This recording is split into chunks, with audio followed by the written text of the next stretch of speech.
Salut à tous, Kwame Sport. J'espère que vous allez bien, peu importe l'heure et l'endroit où vous regardez cette vidéo. Avant de commencer, cliquez sur like, abonnez-vous et activez la cloche de façon à être tenu au courant quand je posterai de nouvelles vidéos. Il y a quelques jours, Turki Al-Sheikh, Monsieur Riyad Season, a déclaré que si Anthony Joshua gagnait son prochain combat et que Tyson Fury, peu importe le résultat de son prochain combat, on aurait le combat entre Fury et Anthony Joshua. Combat tant attendu depuis des années.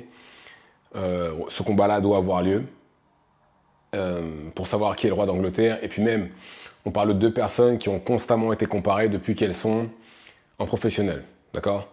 Donc, une bonne fois pour toutes, il va falloir régler ça, qu'on sache qui est le meilleur heavyweight de cette génération-là. Enfin, le meilleur heavyweight britannique. Et, en plus de ça, le vainqueur de ce combat aurait le droit d'avoir sa trilogie contre Usyk. Sachant que, bah oui, puisque là, Anthony Joshua a déjà eu 2 combats contre Tyson Fury, contre Alexander Usyk, qui est l'actuel champion, enfin, l'ancien champion incontestable de la catégorie heavyweight. Et Tyson Fury, lui, va avoir son rematch au mois de décembre. Donc comme ça, au moins, c'est équitable. On aura un combat mérité, puisque ça voudra forcément dire qu'il y en aura un des deux qui sera champion, et dans ce cas-là, pourra affronter Alexander Usyk pour le titre suprême de champion incontestable dans la catégorie heavyweight, qui est la catégorie reine. Et avant Alexander Usyk, la dernière personne qui avait eu ce titre-là de champion incontestable était Evander Holyfield, il y a plus de 20 ans. Mais avant que Anthony Joshua puisse penser à affronter Tyson Fury, il doit affronter Daniel Dubois le 21 septembre prochain à Wembley. Alors déjà, apparemment, ça cartonne. Ils ont vendu quasiment toutes les places. De toute façon, c'était sûr et certain. Déjà, Anthony Joshua, c'est une star dans son pays. Faut arrêter. C'est même une star tout court. C'est même lui le visage de la boxe tout court en Europe. En Amérique, Canelo. En Europe, Anthony Joshua. C'est pas débattable. C'est pas débattable. Il n'y en a pas deux comme lui. Et en plus de ça, si vous regardez bien, il y a des similarités entre les deux. C'est que Canelo, meilleur CV de son côté. Anthony Joshua, meilleur CV en heavyweight. Pas débattable non plus. Bon, il y en a un qui a été champion incontestable et champion dans plusieurs catégories, et l'autre qui a été champion unifié. Ce qui est déjà énorme, mais bon. Après, pour les autres catégories, il est tombé dans la soupe d'Obélix quand il était enfant, Anthony Joshua, donc forcément, il ne peut pas aller plus haut. Et il doit affronter Daniel Dubois qui, lui, clairement, son parcours dans la boxe, c'est le parcours du combattant.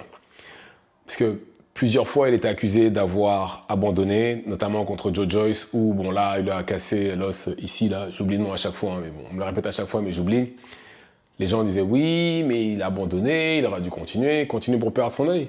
Non, la preuve, il a perdu son œil, il a arrêté de boxer. Là, maintenant, certes, il a des défaites, mais il peut encore boxer. Et la preuve, maintenant, c'est d'ailleurs lui, maintenant, le champion IBF de la catégorie, parce qu'il a gagné son combat contre Hrgovic, qui était un éliminatoire pour le titre IBF, qui était détenu par Usyk.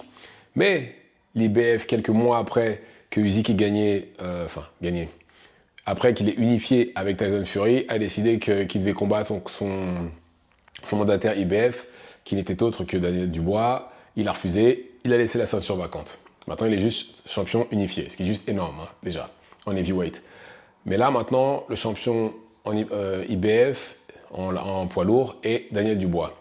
Mais comme je disais, Daniel Dubois, lui, c'était le parcours du combattant, parce que plusieurs fois, comme j'ai dit, il a été accusé d'avoir abandonné, notamment contre Usyk aussi. Parce que Usyk, le coup, enfin, je pense que c'est plus l'accumulation de coups, mais c'est vrai que le dernier coup qu'il a envoyé au tapis et qui a sonné la fin du combat, c'est un jab. Donc pour beaucoup, oui, il a abandonné, ceci, cela, alors qu'en réalité, non. C'est juste l'accumulation de coups, il n'en pouvait plus. Enfin, son corps, dans sa tête, il voulait reprendre, et finalement, son corps lui a dit non, c'est juste pas possible. Et donc, il a été déclaré, il a perdu, tout simplement. Ça se trouve, enfin bref. Mais il s'est bien relancé. Il s'est bien relancé parce qu'après son combat contre Alexander Usyk, il a battu Jarrell Miller. Jarrell Miller qui était invaincu à l'époque. Il a mis un TKO à peut-être 1 minute de la fin du combat. Combat dans lequel où il a pris des coups, mais voilà, il n'a pas laissé tomber, il n'a pas mis la marche arrière, il a fait que avancer et il a fini par avoir Big Baby Miller. Après ça, il a combattu Filip Hrgović, qui lui était invaincu. Et d'ailleurs, ce combat-là est un upset. Tout le monde, la plupart des gens pensaient qu'Hrgović gagnerait. Personnellement, je pensais que Dubois gagnerait. Regardez dans mes vidéos. Je pensais que Dubois gagnerait.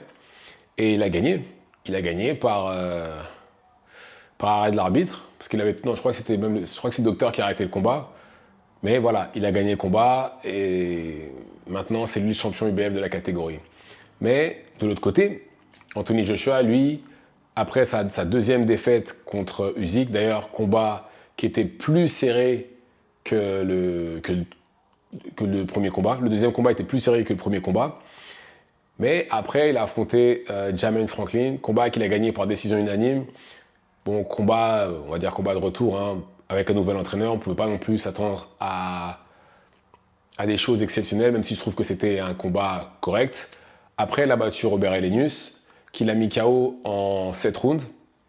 Maintenant, le problème, c'est quoi? C'est que Robert Helenius n'a pas eu le temps de se préparer pour... bon, d'un autre côté, c'est un remplacement de dernière minute, parce qu'à la base, il devait affronter Dillian Whyte.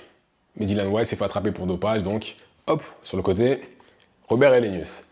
Robert Helenius, lui, avait combattu une semaine avant, ils l'ont appelé à la dernière minute, il est venu combattre. Maintenant, Robert Helenius, comme Jermaine Franklin d'ailleurs, ne sont pas des combattants, on va dire, exceptionnels. D'ailleurs, Robert Helenius n'est pas un gros puncher, lui, c'est plus l'accumulation de coups. Et il a mis 7 rounds pour le mettre KO, et il a été touché justement pas mal de fois par Robert Helenius. Et en fait, le problème, c'est que les gens comparent sa prestation avec celle de Wilder contre Robert Helenius. Parce que Wilder, il l'a mis KO avec un coup où il n'a pas étendu le bras. Son bras n'était pas tendu quand il a touché Robert Helenius. Alors imaginez s'il avait tendu le bras. Il a laissé inconscient par terre. Imaginez maintenant s'il avait tendu le bras. Imaginez seulement. Et après, je trouve encore une fois, prestation correcte. Ça, c'était à l'époque où il était avec Derrick James. Après, il a encore changé d'entraîneur pour Otto Wallin. Là, par contre, j'ai trouvé que c'était une bonne prestation. Et Otto Wallin, je pense qu'il devait être dans le top 15, heavyweight. Et là, il a une bonne prestation où clairement on a vu une différence. C'est le jour et la nuit entre ce qu'il avait fait juste avant contre Robert Helenius et contre Otto Wallin. Combat qu'il a gagné. Je crois qu'il ne s'est pas relevé entre 2 rounds. Ensuite, il a affronté Francis Ngannou. Francis Ngannou, qui est un ancien champion heavyweight à l'UFC, qui avait un combat de boxe juste avant contre Tyson Fury. Combat qu'il a perdu sur le papier, mais la victoire d'estime est pour lui. Parce que c'est pas normal déjà que quelqu'un qui n'ait jamais boxé se retrouve déjà contre Tyson Fury, qui à l'époque était le champion WBC, mais qui en plus de ça l'a envoyé au sol et lui a vraiment donné des problèmes. Mais bon, je pense surtout que c'est Tyson Fury qui ne s'est pas préparé, parce que le Tyson Fury qui a affronté Usyk, si c'était celui-là qui avait affronté Francis Ngannou, il aurait pris un KO. Ça n'aurait pas duré autant de temps. Ça aurait duré 2-3 rounds maximum. Maintenant, il l'a mis KO en 2 rounds. Après, ce combat-là, je ne pense pas qu'on puisse se baser sur ce combat-là pour vraiment jauger son niveau, parce qu'on parle de quelqu'un qui avait un combat professionnel avant en boxe. Rien d'autre. Mais, alors, si on se base juste sur les adversaires qu'ils ont eus depuis leur défaite contre Usyk, il n'y a pas photo. Celui qui est le mieux préparé, le mieux équipé pour ce combat-là, c'est clairement Dubois, il a affronté Big Baby Miller, qui gros puncher, gros volume, etc. Donc lui, c'est une galère pour tout le monde. Et il a affronté, bien entendu, Hrgović, qui lui était invaincu, tout le monde pensait que Dubois allait perdre, et ça s'est pas du tout passé comme ça. Mais si vous regardez le combat contre justement Hrgović, il a pris énormément de droite, énormément de bras arrière dans le visage. Et beaucoup de gens se basent là-dessus pour dire, voilà, si Anthony Joshua le touche, il va s'allonger. Ce qui n'est pas impossible, si vous regardez bien Anthony Joshua, son bras arrière est létal. Il en a allongé plein avec juste un coup comme ça. Donc je pense que la théorie de Joshua qu'il allongerait, si justement il ne défend pas sur les bras arrière d'Anthony Joshua, tient la route. Mais de l'autre côté, on a Anthony Joshua qui, lui, si vous regardez bien les 4 adversaires qu'il a eus, aucun ne le prépare pour un combat contre Dubois, justement. Aucun n'est vraiment exceptionnel ou quoi que ce soit. Donc, c'est un peu difficile, encore une fois, dans le cas d'Anthony Joshua, de savoir où est vraiment son niveau. Même si je trouve qu'avec son entraîneur, son nouvel entraîneur, c'est beaucoup mieux. Mais voilà, Davison, je crois que ça s'appelle. Ouais, Davison, c'est l'ancien entraîneur de Tyson Fury. Je pense qu'il fait beaucoup mieux et que justement, il va lui faire un gameplay aux petits oignons. Mais voilà, c'est difficile de jauger où il en est. Et si vous regardez bien Anthony Joshua, tout au long de sa carrière, les combattants qui lui ont donné des problèmes, c'est les combattants qui ont commencé très vite sur lui, qui lui ont mis la pression. Ce sont ce genre de combattants-là. Et justement, Dubois pourrait reproduire ce genre de gameplay-là comme ce qu'a fait Ruiz lors du premier combat, par exemple. Il pourrait très bien le reproduire. Sinon, qui d'autre lui a mis la pression? Dylan White. Dylan White lors du premier combat. Klitschko, quand il a commencé à accélérer sur lui. Tous ceux qui lui ont donné des problèmes, c'est pas les techniciens, c'est que ceux qui lui ont mis la pression qui ont accéléré sur lui. Ah si, et le seul technicien, bien entendu, qui lui a donné des problèmes, c'est Usyk. Mais là, après, je pense que le premier combat, c'était clairement une erreur de gameplay. Il a essayé d'outboxer Usyk pour des raisons inexpliquées. C'était vraiment pas la bonne stratégie. Il faut foncer sur lui. Aussi simple que ça. Il faut utiliser tous ses avantages physiques pour battre quelqu'un comme Usyk. Ça sert à rien d'essayer de le boxer, ça ne fonctionnera pas. Comme tous ceux qui ont essayé de boxer Floyd Mayweather, par exemple. Ça ne fonctionne pas. Ces gens-là, il faut les laisser tranquilles. Il faut essayer autre chose. Mais en tout cas, je pense que... voilà, pour revenir à Anthony Joshua, c'est un peu difficile de se baser sur les 4 combats qu'il a eu depuis qu'il est revenu, parce qu'il n'y en a aucun qui, on va dire, sort du lot. De l'autre côté, par contre, voilà, Dubois, je trouve qu'il est mieux préparé. Et il a prouvé justement qu'il avait faim. Il avait faim, et la preuve, là maintenant, il est champion du monde.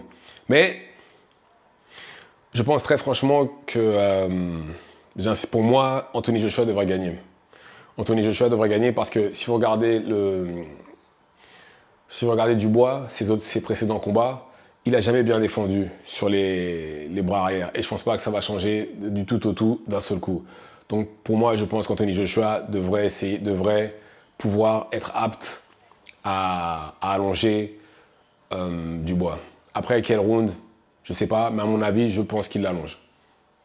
Après, en combien de rounds, ça, c'est une énigme. Moi, je ne suis pas devin à ce point-là, mais c'est comme ça que je vois le combat se dérouler. Et après, on aura justement, on pourra parler de Tyson Fury contre Anthony Joshua, parce que, comme Turkalashik l'a dit, peu importe qu'il gagne ou qu'il perde, le prochain combat pour Anthony Joshua, ce sera celui-là, et c'est très bien. Donc voilà. Dites-moi ce que vous en pensez dans les commentaires, activez la cloche de façon à être tenu au courant quand je posterai de nouvelles vidéos, et c'est tout pour moi. Ciao, ciao.